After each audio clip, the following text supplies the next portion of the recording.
In this PowerPoint, we're going to take a look at WordPress, as in a self-hosted WordPress site, not the WordPress.com site that you had worked on.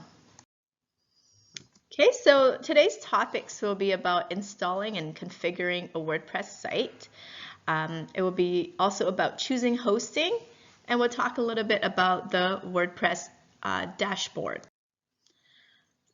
So when you get a hosting service, most oftentimes, not in this class, but oftentimes when you get a hosting service like GoDaddy or Webhost, you're going to be offered a one-click install. Most web hosting companies allow you to install WordPress with just a few clicks, and it's very easy. Okay. The second way that you can install WordPress is to do it manually using FTP, which we're going to do. Okay, so the manual installation process is quite a few steps, and I've done some of the steps for you. So what I've done is prepared a blank database for you. What you need to do is to upload the WordPress files. You need to configure the WordPress config PHP file and initiate the WordPress installation script.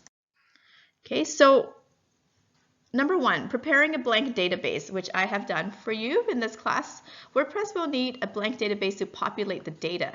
So what I've done is created a blank database by using the MySQL database tool, and this is something that will be available to you in your cPanel with your hosting service provider, okay? The step that you're going to do is upload WordPress files, okay? But before you upload it, you have to have the files. So first you have to go to wordpress.org to download the WordPress files and then upload the WordPress files to your folder, okay? So if you had your own,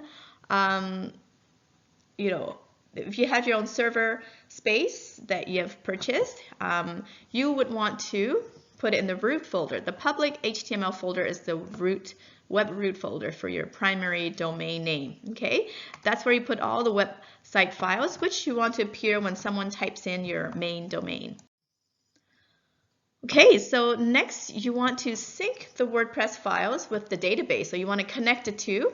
So you can go about doing it this way, where you edit the WP config sample PHP file and rename it wp-config.php. Okay, so you go in there and you manually type in the database name and the username and the password where it asked for it in the sheet, in the PHP file.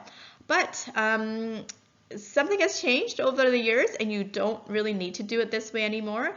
You can actually just type in the URL, which I'll show you which one, and that will install it for you, and you can type in the username, database name, and password there in the browser. Okay, so don't worry, I'll take you through these steps.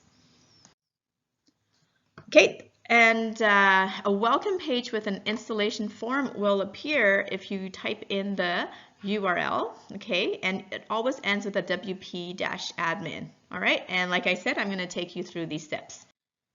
Okay, so there's another tutorial video that was going to take you through those steps to manually install your WordPress site. The rest of this PowerPoint, I want to talk about a few other things. So things you need to know before installing WordPress is that A, you need a domain name. B, you need a good web hosting company that knows WordPress. Okay, so Bluehost is a popular one, and it's something that WordPress actually officially recommends.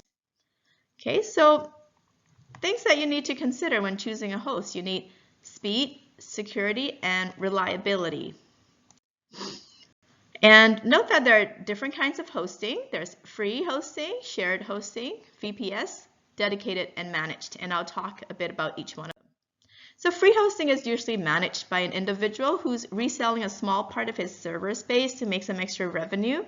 Banner ads or text link in the footer of your site will appear, making your website look unprofessional and very annoying to look at, right? It's also very unreliable. So the pros is that it's free, and the cons is that it doesn't look professional and it's unreliable. Next, you have shared hosting, which is the most affordable option. It's a good starting point for new users.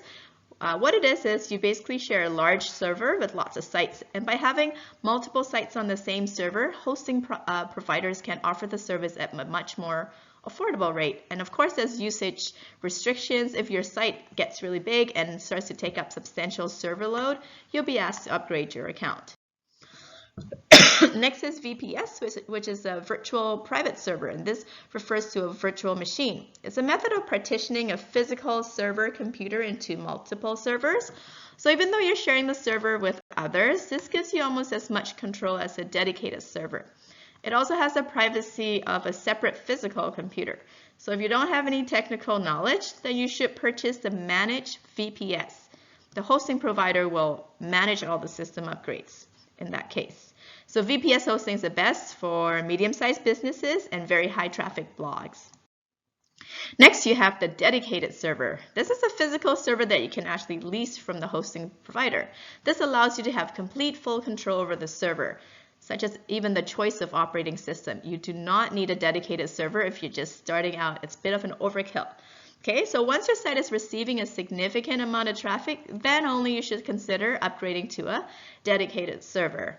If you don't employ a system administrator or you don't have any experience with servers, then I would recommend that you get a managed dedicated server. This offers a full-time system administrators to maintain your servers. Okay, WordPress dedicated servers are best for extremely high traffic blogs.